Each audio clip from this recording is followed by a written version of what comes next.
Greetings everybody, welcome to Marvel Strike Force on G4G on YouTube.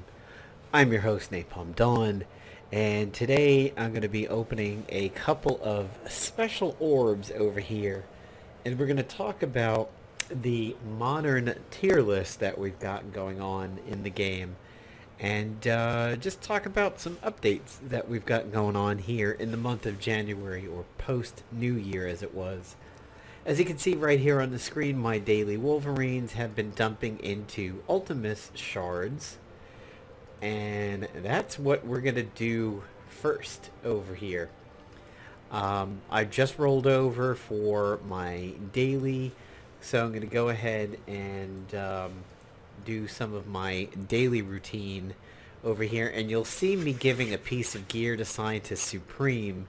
And you're probably wondering what kind of hellacious crack I'm smoking, but more on that in a little bit. So, there's my gear, Storm. We're going to give a little bit of some leveling to over here, because she's considered raid essential. So let's get her in place for that.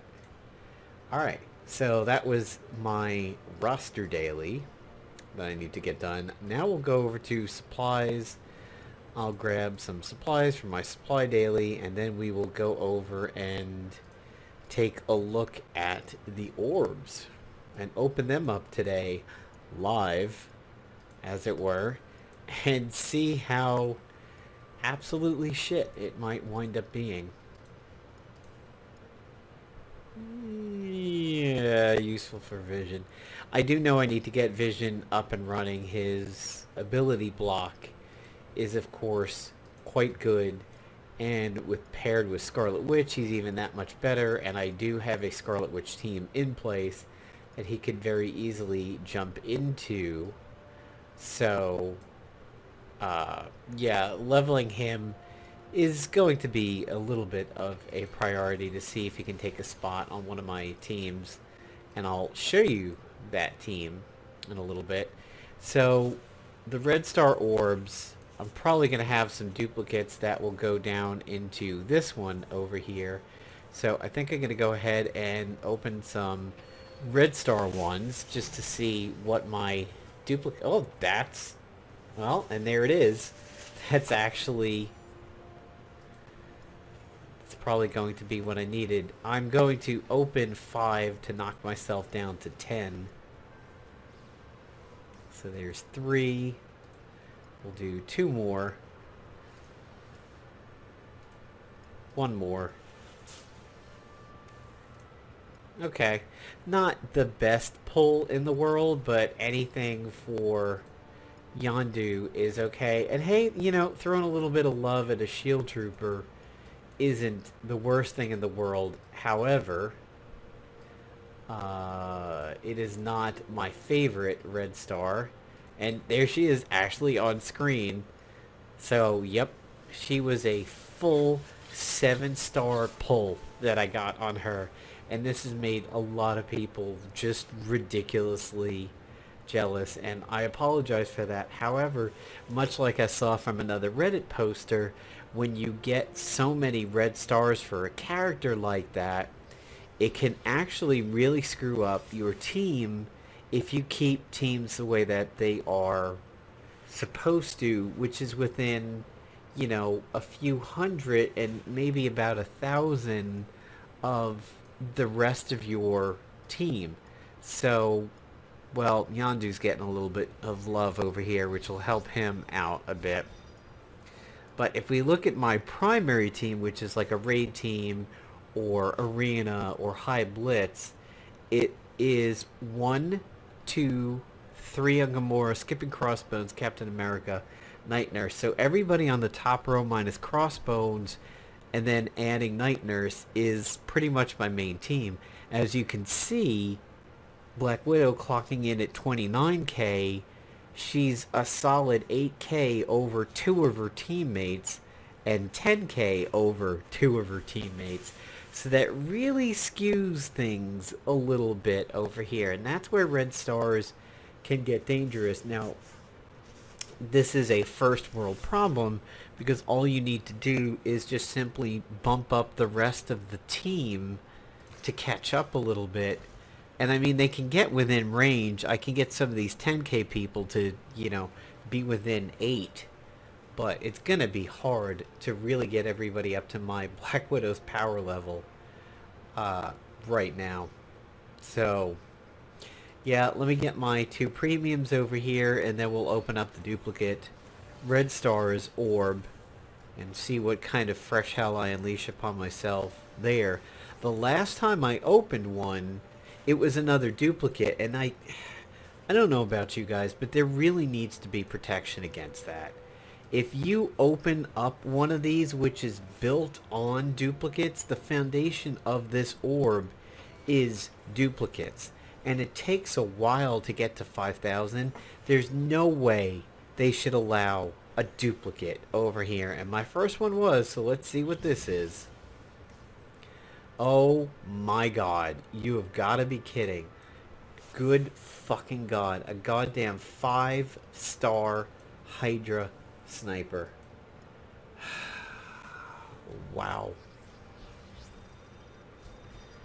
I mean, that's just that weird twist in his face makes him look like a fucking Resident Evil boss. Like, man. Alright, I mean, he's a blaster and he's tech, which is okay. Hydra, which, if I remember correctly, works with Winter Soldier, but that's just ridiculous. And nobody even needs Hydra right now. It's not like there's an event that actually fucking requires Hydra characters.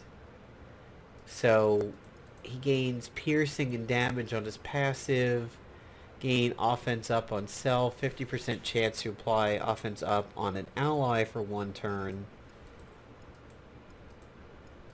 He does eventually, yeah, okay, at his orange tier, he can apply offense up to all allies. Whoop-de-fucking-do, that's orange tier. I mean, yeah, I've run into some PvE Hydra snipers that once they get their groove on, they can do a shitload of damage, but that's ridiculous.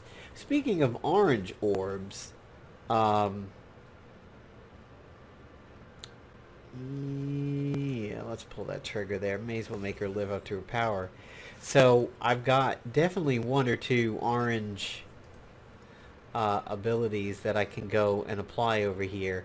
And I've got my pick. I mean, I would like to pick out of my primary team of Black Widow, Yondu, Gamora, Captain America, and Night Nurse. And I've also heard that Shield Tits over here, you're supposed to get her orange one over here. But the thing is, do I really want her orange one if I'm not running a Fury team? So guys, let me know. Who do you think I should dump my first orange abilities over to? I've heard that... See, you've heard that Yondu was good, except for the fact that their wording here wasn't very appropriate, and it actually was not as powerful as people thought because the wording is off. I've heard Captain America's is decent. Yondu's is decent even after you understand the wording of it. So let me know what you guys think over here. What should I do with my first orange? But now here, let's get into the meat of the video. Before I start going into other topics, let's open my first ever Ultimus orb. So I'm here at 2,500, so I'm 500 into my next one. So let's open one for 2,000 and see what I actually get. 1 Ultimus, 2 Ultimus, and 15 Wasp, which is not awful. It gets me closer to recruiting her. 78 out of 100 now. And then 2 Ultimuses, which require 180, so that's obviously a long way off. And now I'm all the way down to 500 out of 2,000. But essentially, I'm getting about 100 a day anytime I do my dailies because of the Wolverine shards feeding into him. which is pretty handy. So, I mean, the math works out on it that I will be opening an Ultimus orb, you know, somewhat frequently. At roughly 100 a day, it would take me 20 days to do it. And then, yeah, obviously we're 10 short every day. So at least once a month, I'd be opening an Ultimus orb, which is not particularly awful. So one of the other things that I want to talk about in this video before we get to the tier list is Green Goblin.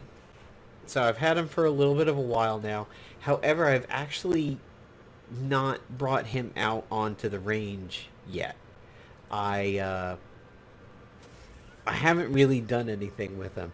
I've heard he's decent. It's just that he's really, really slow. Speed 88. So Green Goblin has a speed of 88, and by extension, let's take a look at Juggernaut, who tends to be a little slow himself.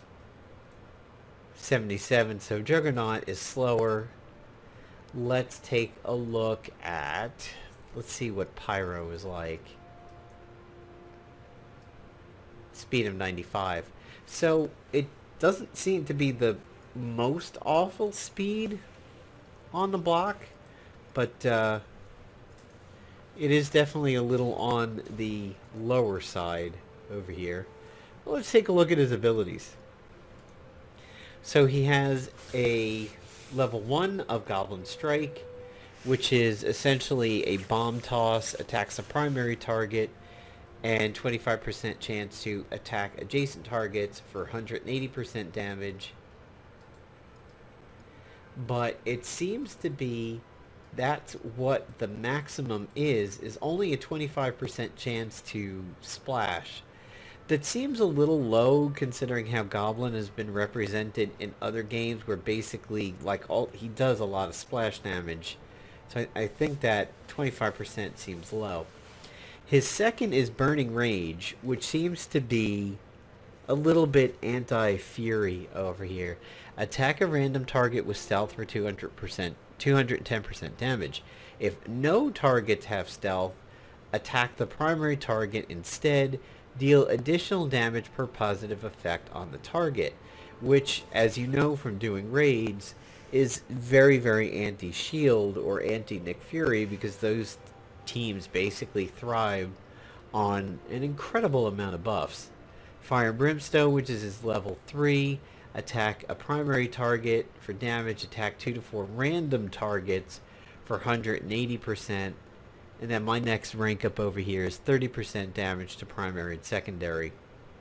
So, good AoE. It's not a full team AoE, but it's not directed splash. It's random, which makes it unique. But oddly enough, it's called Fire and Brimstone, but has no debuff. Cauterize is his passive. On any Spider-Verse ally's turn, choose one random enemy. If they have a positive effect, remove it.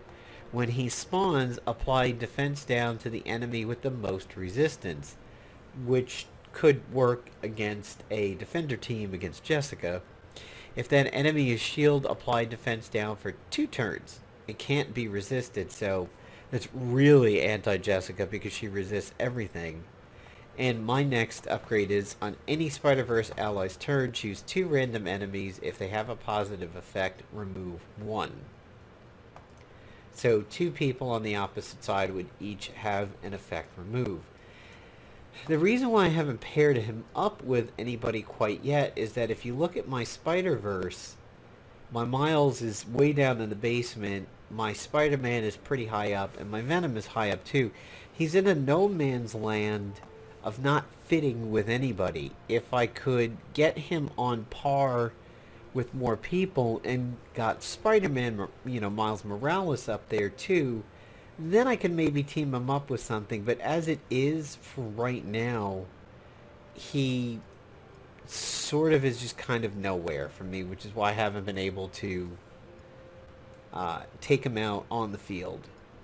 He doesn't have any debuffs, so he doesn't really have any synergy with others. His synergy is Spider-Verse, and that's about it, unless you're going for a heavy splash damage team, which in his area on my roster over here, you could say Leap from Hulk would be it. Ravager Boomer's grenades. Kree Noble can maybe feed him some energy. I mean, anywhere from Vision up to Shield Operative, I could... Well, no, I take that back. I would say anywhere from Ravager Boomer to Shield Operative would be his team. And it's just not that good. However, Kingpin, being a villain and liking villains, my Kingpin could potentially go well with Green Goblin. Nobu. Could be a potentially interesting team of Nobu, Hand Sentry, Kingpin, Green Goblin, and I don't know what else. Maybe the Ravager Boomer.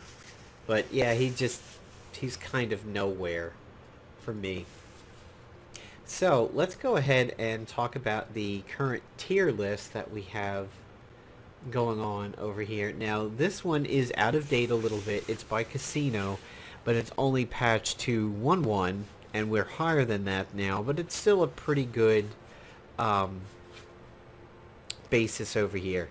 So for Arena Defense, the number 1 team is a Shield Fury team, then a Brotherhood team, with Magneto, of course, and then a tech team of Star-Lord, Rocket, Vision, Crossbones, with a potential sub-in of Thanos, Drax, and Black Widow. Thanos, maybe. I would kind of maybe like Thanos over there for that Merc, because he can taunt and give Crossbones enough time to make sure he lives to do his blow-up. I am sort of headed towards that team to a certain degree, except for the fact that I don't have Star-Lord, but I've got everybody else on that tier. Number 4 is essentially a modified Avengers of Cap and Widow, Vision, Crossbones, and Iron Man. I lack Iron Man, but if you look at the sub-in side over there of Hawkeye, Spider-Man, and Yondu, I've got all of those, and they are pretty high for me. So I essentially, to a degree, I have number 4. Number 5 is a Defenders with Kamala Khan being in there, and Luke being the X Factor who can have swap in and swap out. If you put in Deadpool over there from the sideboard, Deadpool has synergy with Kamala and Gamora and Jessica.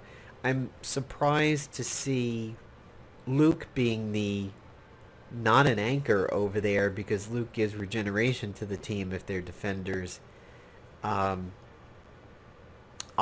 That one I find a little bit odd. I would think it would more go into the defenders narrative than that one does, but this is slightly older. Maybe now, if he has a revised one, that one has more defenders in it. Arena offense, he's got Brotherhood with Mystique being able to swap out to Scarlet, Kingpin, and Venom. Scarlet, of course, is actually a mutant, even though Marvel's tried to demutant her and Quicksilver several times now, but I mean, she's Magneto's daughter. I consider her a mutant. Then we have a Fury team with 2 that can swap out. We have the tech team again, just the exact same. We have that Avengers team, pretty much the same, except for Quake being on the sideboard and Doctor Strange. And we have that modified Defenders team. For raids, we have a Nick Fury team with a couple of Avengers on the sideboard, a Defenders team with Punisher in there, which is a very common addition to Defenders, especially if they're dealing with villains. A sideboard of Night Nurse, Spider-Man, Kamala. Then you have a Avengers team. So what you see there for the Avengers team is a lot like what I have, except I don't run Vision, but I do run Night Nurse, and I do have Yondu in there. Then we have a modified Guardians to a certain degree with Star-Lord, Rocket, Guardian, or Thanos, Night Nurse, and Vision and a huge sideboard. And then finally, Storm, Scarlet Witch, Vision, Cat, Night Nurse. That one's a little weird. So in Khasino's most recent actual character tier list, we can see that the God tier has pretty much stayed the same from the last time I saw it, except for the fact that Spider-Man, actually there's quite a bit of mobility here at the God tier. Nick Fury's been added. Quake, I don't remember being God tier before. I thought I remembered Gamora being up there. Vision and Yondu. And Spider-Man, we have a Whale of Ultron.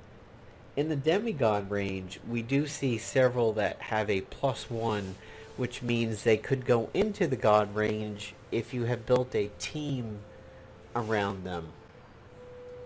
You'll see here the legend is they move up a tier with good synergy, team comp, or what they match against. The demigod status, we have Black Panther, which strikes me as odd. I thought he was always kind of just middle of the road. He seems to be getting some love here. Cable, Carnage when he potentially comes out, Crossbones. So those of you who've watched my Marvel Strike Force content on the channel before are probably going to say, hey, wait a minute, Nap. You've said in your earlier MSF videos that he is utter trash. You don't seem to be trashing him in this video. What's going on? And I will say I have to agree. I gave Crossbones a lot of shit in the beginning of the game after it came out of beta because it just seemed very easy to focus him and not really have to deal with him in PvP. He taunts, which means you're going to get at him anyway. He's good. Like, I mean, his Allahu Akbar move is basically one of the best things in the game. He's amazing for raids. He is amazing for campaign missions where you can use him and you're not worrying about his cooldowns carrying over to the next one. I mean, Khasino has been part of, and I will show you this in game, my favorite team that I run in the game. And I really undervalued him in the beginning. He's just a very great Swiss Army knife. He does tons of DPS. He does a little bit of a debuff. And he can taunt if you want him to. Daredevil is a demigod. And you'll find most of the defenders over here are going to sit really high. I don't necessarily know that he can go into god status with a +1 unless it's like pretty much the full defenders team, to be honest. Deadpool is there, who does bump up a little bit, especially if Kamala Khan's around. Drax, Doc Strange, Gamora, Hand Sentry, Hawkeye, Iron Man, Jessica, Kingpin. I'm surprised to see Kingpin is allowed to go into god status with anything unless it's a pure villains team. Not Ronan. Korath, right next to him, has always been considered very good because of his heavy speed. Loki is over there. Loki's been making a name for himself lately, and a little more on him a little later on. Magneto, which unfortunately I don't own. Couple of Mercs. I believe Mordo should get the +1 over here. And the reason why I say that is Mordo never really needs healing if you're killing people. He just kind of keeps himself up. He has a AoE heal block, which is extremely necessary, and to me, what I use quite liberally when going up against Fury teams and raids. And he has that blind/stun. I think that is extremely handy to have, and if he's standing next to Thanos, he gets fed a lot of ability energy, essentially keeping him quite topped off. Okoye, Pyro, Rocket, Scarlet, Miles, Star-Lord, and Thanos. Thanos is one that kind of wallowed in middle of the road tier for a little while. I think Thanos has scrambled up a tier from where he used to be or spent a great majority of time. He's tough. Like, I always felt he should have been ranked a little bit higher than he was from those early ones. And I think he's finally aligning with where I envisioned him. And now that I have a reasonable Thanos, I do agree that he, um, Jesus Christ, shut up. He should be at least on the border of, without a team, without a team built around him. He definitely belongs a demigod, but I think with certain people, he could just about hit that border between demigod and god. Usable Ant-Man, Bullseye, Electra, Green Goblin, several hand, including Hand Sork. Hand Sork, I think, can almost straddle the line between usable and demigod. It seems like her cooldowns are up quick, and the fact that she applies a defense up on the team with a heal is really solid. Hulk getting a +1 surprises me because other than maybe Black Widow giving him speed, I don't really know what bumps Hulk up so much. Hydras, and there's that Hydra sniper that we were discussing a little earlier. So he's considered in the usable tier. Iron Fist bumps up 2 to God status. That's really, really scary to think of somebody considering Iron Fist a god in this. Yes, he does very, very well on defender teams, but I don't know. It's weird. He's been considered trash since the beginning of the game, and it's very interesting to see him get this kind of love over here. Juggernaut, couple the Kree. Kree, she's pretty decent with her energy-giving abilities. Luke, some Mercs, Kamala Khan, and Mystique at a 2. Kamala, I think, is underrated. I think when you build hero brawlers around her, she's very good, and she does very much increase the DPS of teams if they're built around her. Mystique is... I'm not too sure how Mystique ever gets into God status over here. I'll have to... Let's look at her kit over here. What is it that we're saying we can get Mystique up 2 tiers? Yeah, it should be up here somewhere. My Mystique is somewhat decent, but it's another one that I just really haven't used too much yet. Mimic Strike. Okay, if it's a Brotherhood team, I can see where she gets stuff. I do keep forgetting that she gains so much when Magneto's on the field, so I maybe think she could go up 1.5 even with Magneto. Nebula, Night Nurse. I love Night Nurse. She got in place over my medic a long, long time ago, and I've never really looked back. Yes, I do run her in Arena and Blitz with my primary team. I know you're not supposed to run a healer, but she's saved more matches for me than she's been an inconvenience, so I do keep her.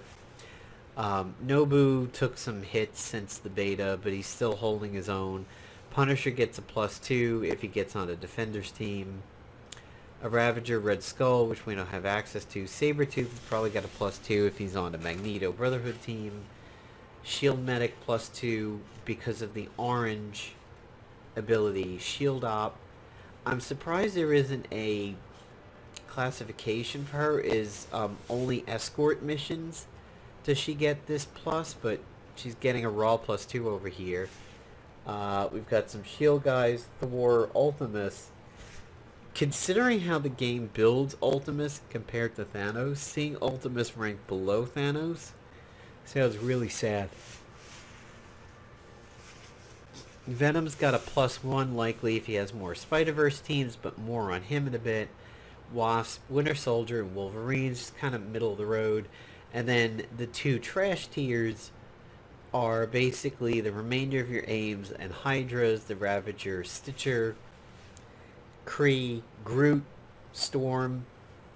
Storm is pretty garbo because she takes so long to build up, but that is why she's good in raids. She could just build up on weaker nodes and hit your hard ones really, really heavy. And poor Groot, way down here at trash, considered just about usable with the right team. And Scientist Supreme. Now, Scientist Supreme. You see her sitting there, and you saw me giving her a little bit of love before. That's because I actually have a team that uses her. So I want to go through my teams real quick over here, and then we will end the video. So this, what you see on my screen, is my primary. It's my harder raid tier team. It's my arena, and it is one of my blitz teams.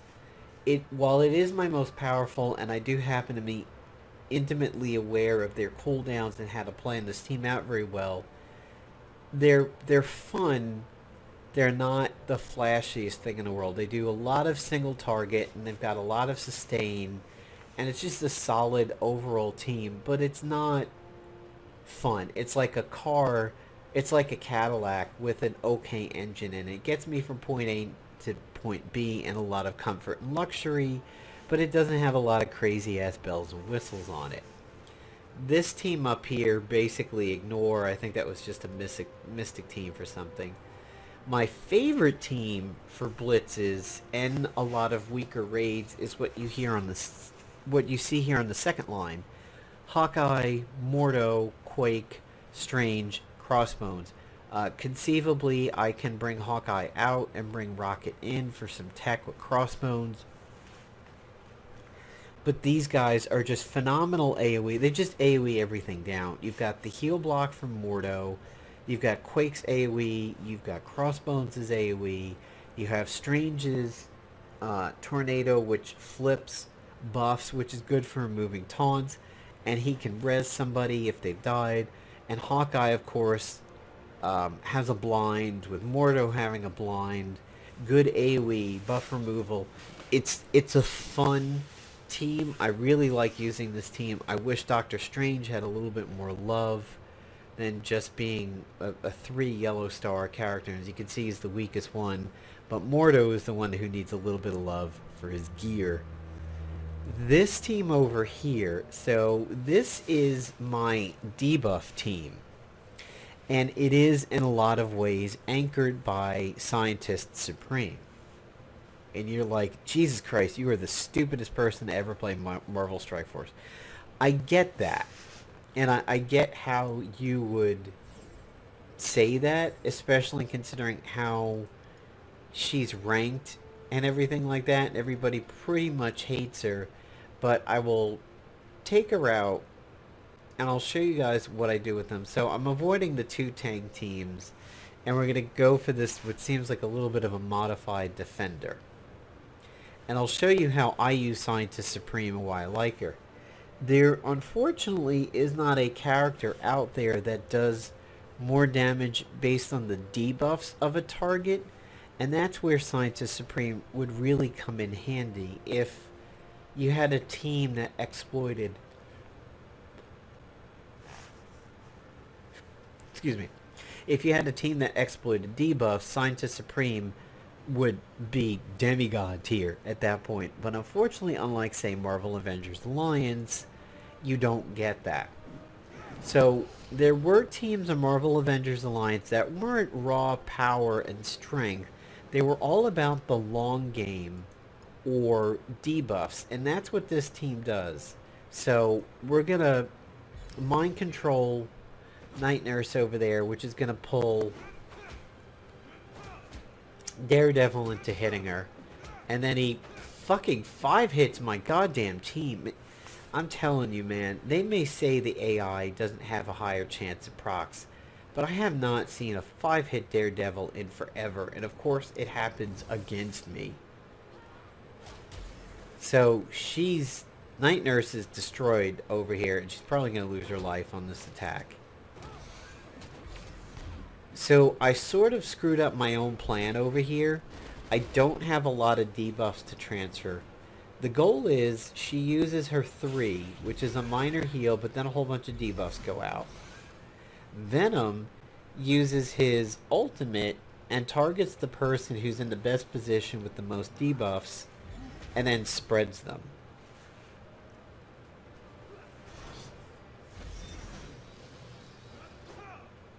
Loki doesn't really have much in the way of debuffs. Handsork used to be over here. just for raw healing and the defense up. Really, this would be a good spot for vision. I believe Loki should come out for vision when my vision gets there. So Sork Supreme was not slowed, which is good. Because she was not slowed, her turn is up. She's going to flip all my negatives to positives, and then the enemy team keeps their negatives. That's where I really like Scientist Supreme. Unless she gets stunned or gets a slow, the amount of time that goes by before she can go ahead and flip my debuffs to buffs is usually pretty low. And it negates the whole situation. So now that everybody has sufficiently been debuffed and I've stunned Luke so that he doesn't taunt, Scarlet Witch is going to extend their debuffs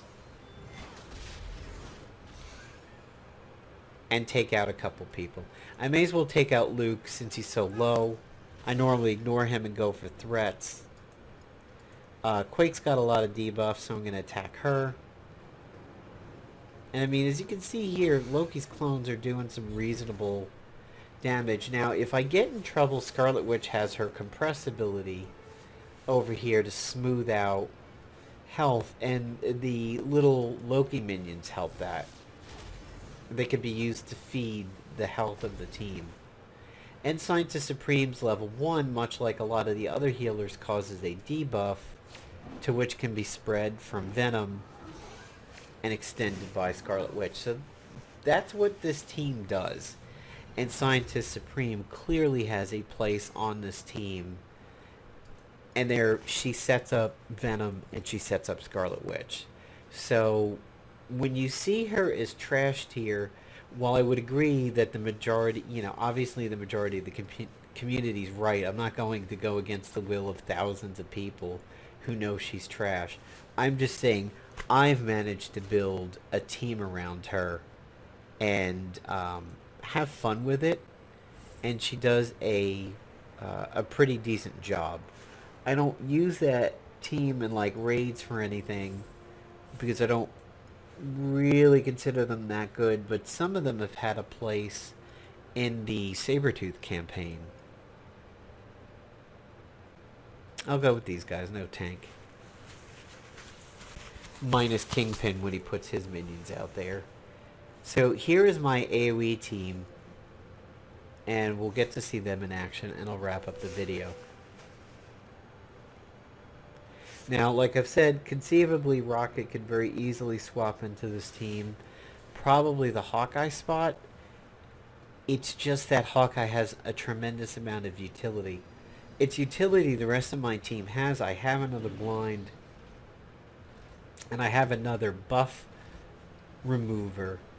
But he's still just handy, so it's hard to get rid of him. I'm going to consider Yondu the highest threat right now. Well, here's the heal block. My team really doesn't heal except for Doctor Strange, and that's not until later in the combat anyway, so I'm going to counter with my own Mordo heal block, which does damage, so I mean this counts as part of the AoE on this team. Yondu has no buff to steal from me, so who cares?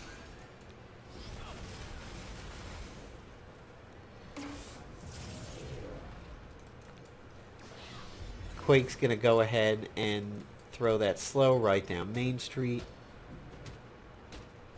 Now, this team doesn't have a hard stun like Spider-Man on my last team, which is, of course, extremely handy because, we know Kingpin's going to get his taunting minions coming out soon. And since I know I may be facing taunters in a little bit over here, I'm going to keep my buff removers.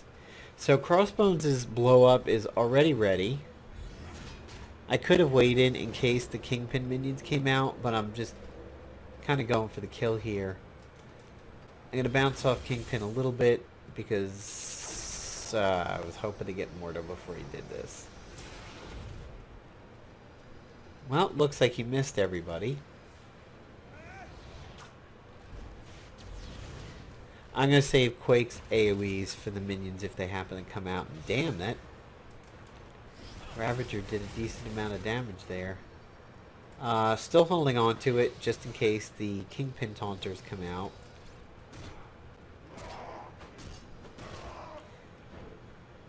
You know, theatrical mode in this game is fun. They've added a few new kill sequences to Crossbones, and the one where he just kicks the person who's lying on the ground, I find to be particularly fucking vicious.